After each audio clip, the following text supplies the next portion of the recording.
वालेकुम। हमारा next topic है cytoplasm and organelles. Basically cytoplasm होता क्या है?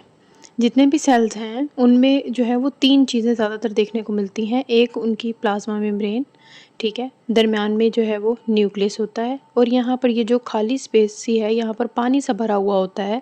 यहाँ पर बहुत सारे ऑर्गेनेलीज भी मौजूद होते हैं और मतलब सेल के अंदर छोटे छोटे से स्ट्रक्चर्स मौजूद होते हैं। इस एरिया को हम बेसिकली साइटोप्लाज्म कहते हैं, ठीक है। तो cell consist of three major components. Cells जो हैं उनके अंदर तीन जो है वो मेजर कंपोनेंट्स पाए जाते हैं, दैट इज़ प्लाज्मा मेम्ब्रेन जो कि उनकी प्लाज्मा मेम्ब्रेन है, साइटोप्लाज्म है, ठीक है, एंड न्यूक्लियस, और दरमियान में जो है वो न्यूक्लियस मौजूद है।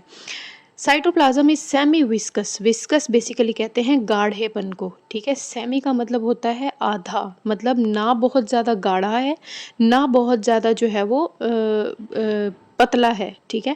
तो साइटोप्लाज्म जो है वो semi viscous and semi transparent. Semi transparent मतलब ना ही साइटोप्लाज्म जो है वो इतना काला है कि उसके अंदर कोई पड़ी हुई चीज़ नज़र नहीं आएगी, ना ही वो पानी की तरह शफाफ है, तो सेमी ट्रांसपेरेंट सा सब्सटेंस है। तो cytoplasm is semi viscous, cytoplasm semi viscous और सेमी ट्रांसपेरेंट सब्सटेंस है, ठीक है।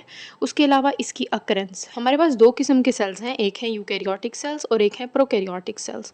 प्रोकैरियोटिक सेल्स के अंदर जो है वो न्यूक्लियस मौजूद नहीं होता, मतलब मुकम्मल तौर पे न्यूक्लियस जो है वो अच्छा सा मौजूद नहीं होता, बस इसका डीएनए ऐसे ही साइटोप्लाज्म में पड़ा होता है। लेकिन दूसरी तरफ हमारे पास अगर हम यूकैरियोटिक सेल की बात करें तो यूकैरियोटिक सेल के अंदर प्रॉपर न्यूक्लियस मौजूद होता है और न्यूक्लियस के इर्द गिर्द भी एक मेम्ब्रेन मौजूद होती है जिसे हम न्यूक्लियर इन्वेलप कहते हैं, मतलब न्यूक्लियस का लिफाफा, न्यूक्लियर इन्वेलप कहते हैं।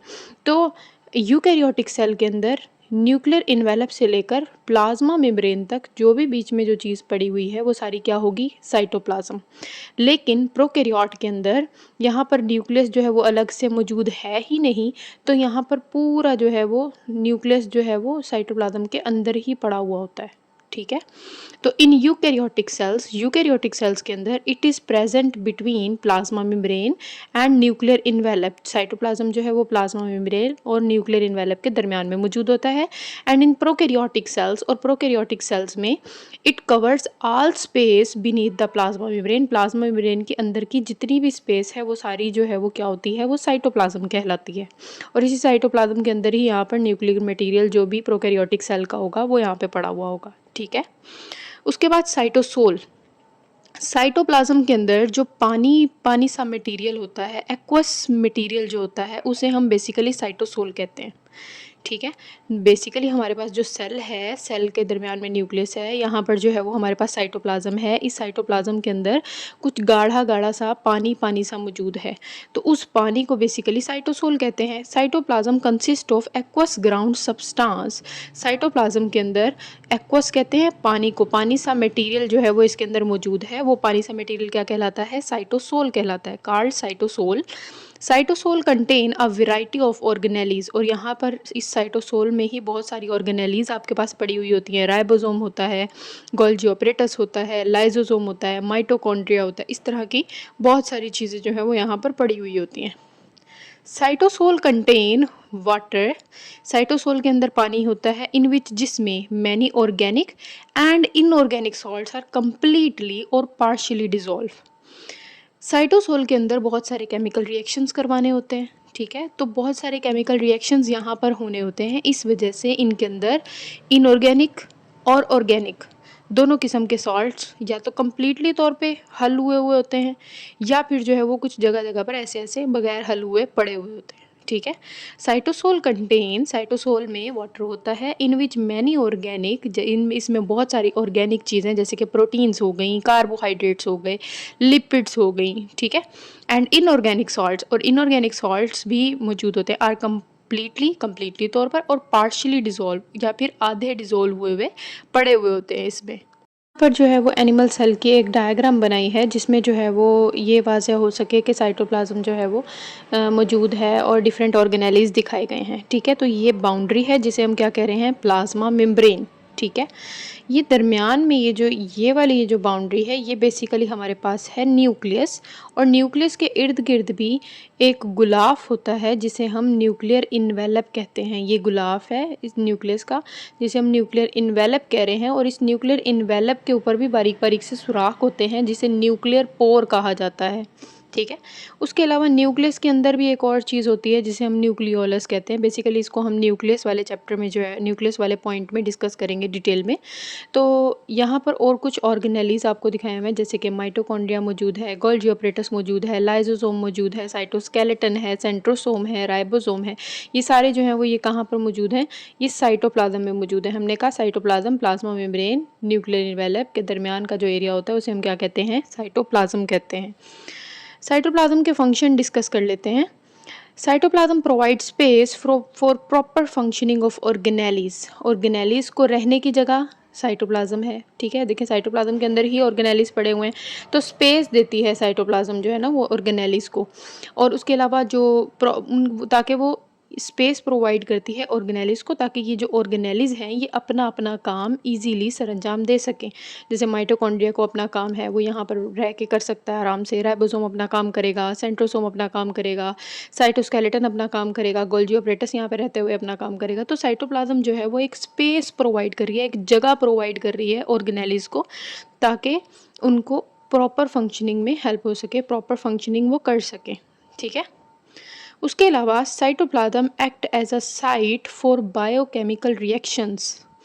फॉर एग्जांपल ग्लाइकोलाइसिस, जैसे कि ग्लाइकोलाइसिस एक बायोकेमिकल रिएक्शन का नाम है। Breakdown of glucose during aerobic respiration, जिसमें ग्लूकोज की तोड़फोड़ की जाती है। बेसिकली ग्लाइकोलाइसिस होता क्या है? हम जो रोटी खाते हैं वो छोटे छोटे ग्लूकोज से मिलके बनी हुई है। जब ये रोटी हमारे स्टमक में जाती है तो ये स्टमक में जाने के बाद मज़ीद छोटी छोटी चीज़ों में तोड़ दी जाती है, मतलब इस रोटी को और तोड़कर जो है वो ग्लूकोज अलग अलग कर दिए जाते हैं, और फिर इस ग्लूकोज को जो है वो ब्लड में डाल दिया जाता है, और इस ग्लूकोज को ब्लड में डाल दिया जाता है, और ब्लड को कहा जाता है कि इस ग्लूकोज को वहाँ ले जाओ जहाँ पर इसको ज़रूरत है, उन सेल्स के पास ले जाओ। तो ब्लड जो है वो उस ग्लूकोज को लेके सेल्स के पास आ जाता है, सेल्स की साइटोप्लाज्म में ग्लूकोज आ जाता है। ठीक है। अब ग्लूकोज को यहाँ पर सेल के साइटोप्लाज्म में ग्लूकोज की तोड़फोड़ की जाती है, इस ग्लूकोज को मारा पीटा जाता है। ठीक है। ग्लूकोज की तोड़फोड़ की जाती है और इससे एनर्जी ली जाती है जिसे हम कहते हैं एटीपी। ठीक है। ये प्रोसेस जिसके अंदर ग्लूकोज की ब्रेकडाउन होती है। ठीक है। हम सांस लेते हैं ना ऑक्सीजन की मौजूदगी में, ऑक्सीजन की मौजूदगी मतलब एरोबिक रिस्पायरेशन की मौजूदगी में ग्लूकोज की जब तोड़ फोड़ की जाती है और उससे एटीपी बनाई जाती है, इस प्रोसेस को बेसिकली कहते हैं ग्लाइकोलाइसिस। और ये ग्लाइकोलाइसिस का अमल बेसिकली होता है साइटोप्लाज्म के अंदर। तो cytoplasm act as a site for biochemical reactions. Cytoplasm के अंदर बहुत सारे बायोकेमिकल रिएक्शंस होते हैं। फॉर एग्जांपल, मिसाल के तौर पर ग्लाइकोलाइसिस, जिसे हम ग्लाइकोलाइसिस की एग्जांपल देते हैं, ब्रेकडाउन ऑफ ग्लूकोज, जिसमें ग्लूकोज की तोड़फोड़ की जाती है ड्यूरिंग एरोबिक रिस्पायरेशन, ऑक्सीजन की मौजूदगी में। ठीक है। तो ऑक्सीजन की मौजूदगी में जब ग्लूकोज की ब्रेकडाउन होती है उसे हम ग्लाइकोलाइसिस कहते हैं, और ये ग्लाइकोलाइसिस होता कहाँ पे है अमल? साइटोप्लाज्म के अंदर। ठीक है।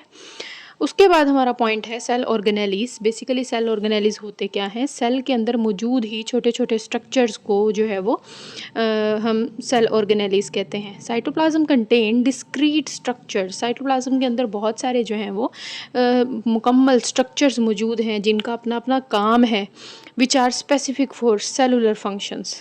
ये अपना अपना काम करते हैं, मतलब सेंट्रोसोम हो गया वो अपना काम करेगा, न्यूक्लियस अपना काम करेगा, माइटोकॉन्ड्रिया अपना, गोल्गी ऑपरेटस अपना, लाइसोसोम अपना काम करेगा, राइबोसोम अपना काम करेगा। और ये जब जो अपने अपने काम कर रहे हैं ये सारे मिला के ये बेसिकली सेल का ही काम कर रहे होते हैं। ठीक है। तो cytoplasm contain discrete structures. Cytoplasm के अंदर डिस्क्रीट स्ट्रक्चर्स पाए जाते हैं, छोटे छोटे स्ट्रक्चर्स पाए जाते हैं, which are specific for cellular function, जो कि सेल के काम कर रहे होते हैं basically, and are called cell organelles. इन्हें क्या कहा जाता है? सेल के ऑर्गेनेलीज कहा जाता है। Organelles are enclosed by membrane. Eukaryotic cell के अंदर हमारे पास दो किस्म के सेल्स थे, एक थे प्रोकैरियोटिक सेल्स और एक थे हमारे पास eukaryotic cells. Eukaryotic cells new cells हैं, प्रोकैरियोटिक सेल्स पुराने सेल्स हैं। प्रोकैरियोटिक सेल्स के अंदर ऑर्गेनेलीज कम होते हैं। यूकैरियोटिक सेल के अंदर बहुत सारे ऑर्गेनेलीज ऐसे हैं जिनके बाहर एक और मेम्ब्रेन होती है, ठीक है। तो organelles are enclosed by membrane. Eukaryotic cell के अंदर ऑर्गेनेलीज के बाहर भी एक मेम्ब्रेन मौजूद होती है, एक्सेप्ट फ्यू, लेकिन कुछ यहाँ पर ऑर्गेनेलीज ऐसे भी हैं जिनके बाहर मेम्ब्रेन मौजूद नहीं होती, जैसे कि राइबोसोम। राइबोसोम के बाहर मेम्ब्रेन नहीं होती, इसलिए ये यूकैरियोट में भी होता है और प्रोकैरियोट के अंदर भी होता है। लेकिन माइटोकॉन्ड्रिया की अगर हम बात करें, माइटोकॉन्ड्रिया कुछ ऐसी शक्ल का होता है, ठीक है। तो माइटोकॉन्ड्रिया की अगर हम बात करें तो माइटोकॉन्ड्रिया दो मेम्ब्रेन से मिलकर बना होता है, तो वो यूकैरियोट में होता है, प्रोकैरियोट के अंदर मौजूद नहीं होता। अगर कोई भी बात आपको ना समझ आई हो, आप कमेंट में मुझसे पूछ लीजिएगा, मैं आपको ज़रूर जवाब दूंगी इंशाल्लाह। अल्लाह हाफिज़।